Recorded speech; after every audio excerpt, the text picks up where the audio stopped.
Welcome back, ladies and gentlemen. So our screencast for today is going to focus on time period number 7, and we're going to kind of focus just on the progressive era. So just like some of our other topics, you have to be aware that the progressive era kind of begins a little bit before time period 7. So really like around the 1890s is kind of the beginning of the progressive era, and it kind of spans into this early 1900s time period. So we're going to first take a look at local and state level progressivism, and then we're going to look at the national level. So starting kind of like at the local and the state level era of progressive reform, they're really going to focus on urban issues and all kinds of things stemming from urban issues, and then also going into like democratic reforms on the state and local level. So first thing we have to kind of just take a look at is that you need to be aware that a lot of this progressive ideology that we're going to see enacted in this time period really actually stems from the populist party that we discussed in class that begins in the 1880s and the 1890s.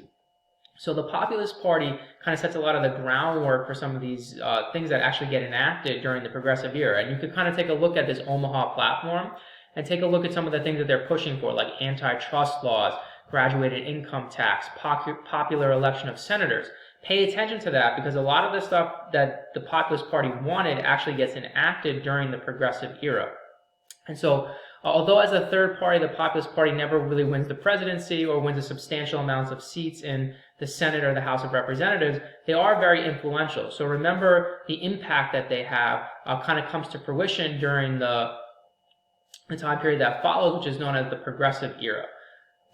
Okay, so causes of the progressive era. So when you look at kind of some of the major reasons for why the progressive era kind of begins, a lot of it stems from problems during the industrial age. So think about all the corruption happening in the government during the industrial age, the urban slums that people are kind of living in, and the difficult conditions that people are living in urban America, factory conditions, child labor, all these different big issues that are facing America during the industrial age, everything ranging from monopolies and trusts abusing power to laissez-faire government to corruption of government officials. All this is kind of causing the progressive era to begin. Now, some of the people who kind of expose a lot of these problems to the American public are known as muckrakers. So these are journalists who kind of expose a lot of the issues that Americans are facing and dealing with during this time period of industrialization going into the progressive era. And so these writers, they write books and novels that kind of show the American public really what is happening in different areas of American life, everything ranging from what's happening in certain industries and the corruption in certain industries to what's it like to live in tenement conditions in, let's say, New York City, or work in a factory. So here are some of your famous muckrakers with the books that they've written. And if you notice, they each kind of have a focus. Like Jacob Riis is focusing on poor, specifically in New York City, and like poverty in urban conditions and tenement conditions. Upton Sinclair is focusing on the meatpacking industry and essentially what is working conditions like and what's going into your food. Ida Tarbell is focusing on Standard Oil and kind of the corrupt practices of how Standard Oil came to dominate the oil industry. And John Spargo, he's focusing on child labor. So they all kind of have their own focuses as far as what they deem to be something that they want to shed light on for the American public. Now, also on the local level, you have people like Jane Addams who are setting up these things called settlement houses, which are ways to kind of help immigrants in urban areas. And so her first settlement house is in Chicago called Hull House, but then it gets replicated in different cities around America. And the whole idea is to kind of give a center for immigrants to kind of come to provide them with social services, to help transition them into American life, and to offer classes and different things to kind of help to reform and help poor immigrant communities within big cities of the time.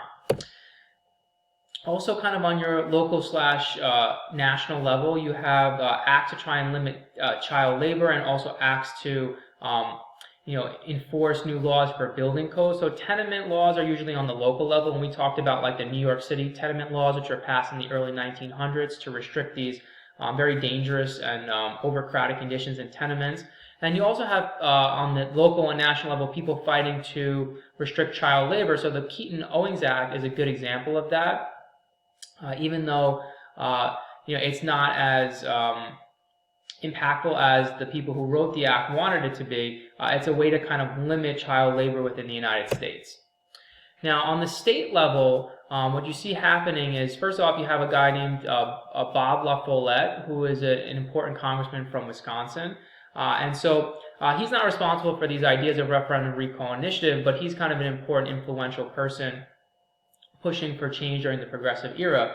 These are usually locally enacted, either on the local level or on the state level, and these are ways for Americans to get more involved democratically in their society. So referendum is the ability to kind of vote on a specific issue, and this is similar in a lot of ways to popular sovereignty, where they ask you your opinion about a specific issue, and you get to kind of weigh in what you want to be done instead of it going through a representative. Recall allows you to recall government officials, not on the federal level, but on the state level.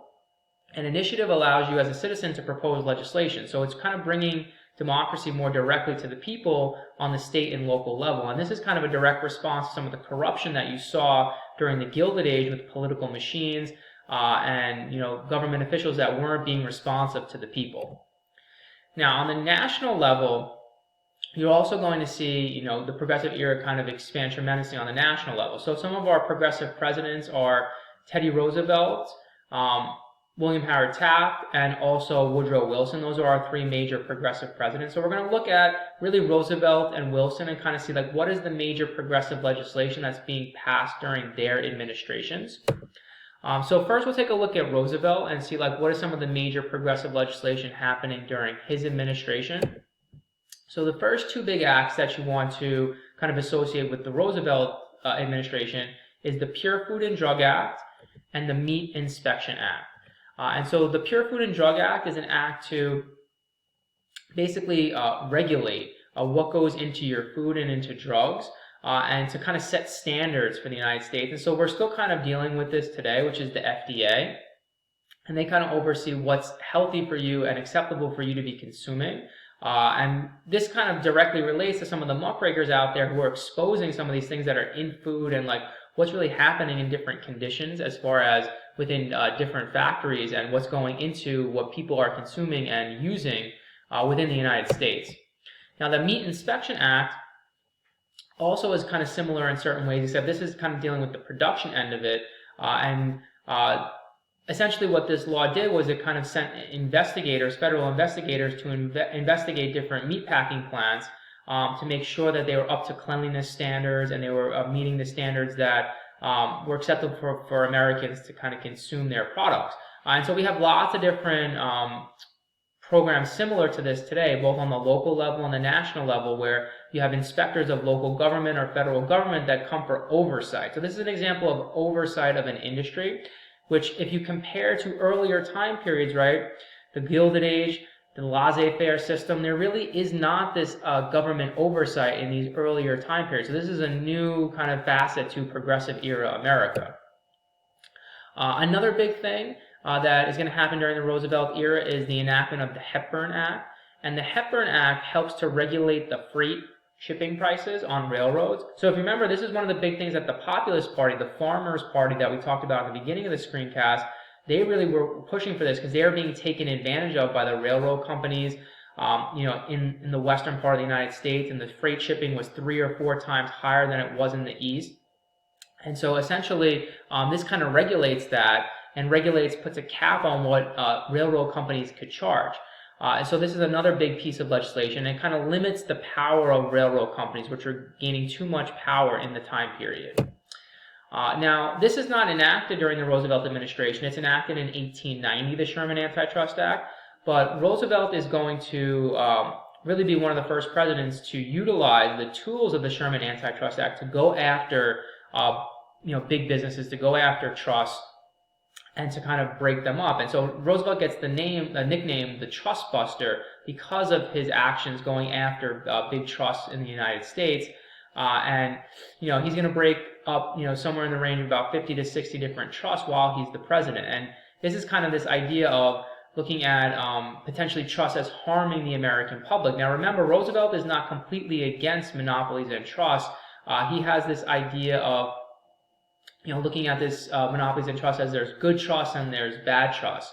And that's different from Woodrow Wilson's kind of viewpoint. So he wants to break up ones that are harmful to the American public as a whole.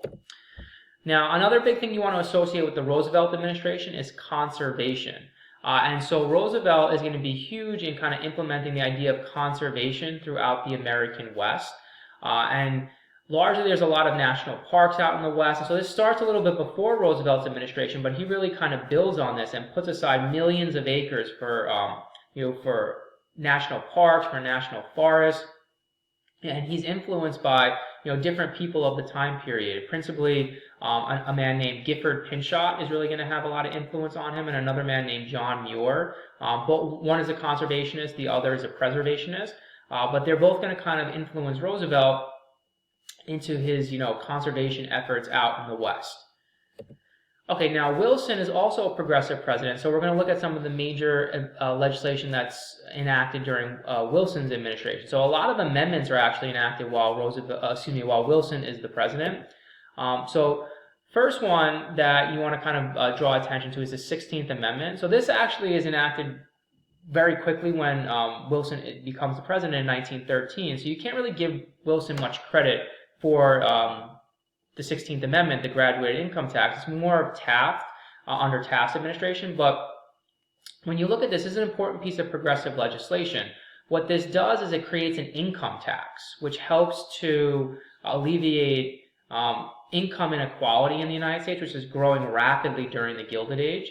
And essentially, what the 16th Amendment did was it also created different tax brackets for Americans. So as you make more money, you're going to be taxed at a higher percentage. Now, this is looking at 2018. When they originally created the graduated income tax, the highest income bracket tax was taxed at 7%.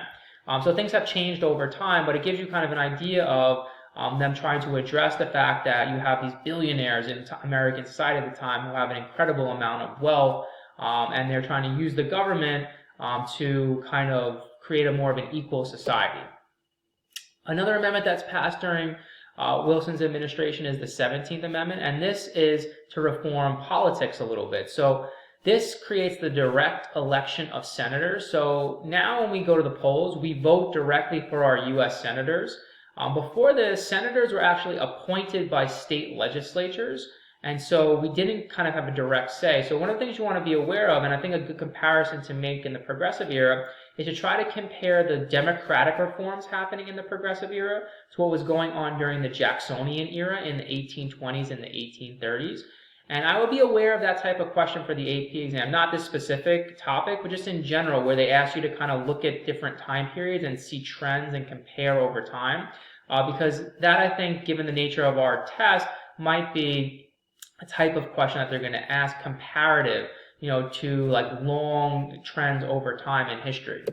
Now, the 18th Amendment also happens during Wilson's administration, and this is the ban of alcohol. So this is also considered to be a progressive era piece of legislation, and the Prohibition era is going to last from 1919 to 1933. So this is showing you kind of them a more of kind of like a social aspect to the progressive era. And this, again, you can make that connection to the antebellum period with the temperance movement and see if you can kind of see the developments over time as far as how this movement kind of grew.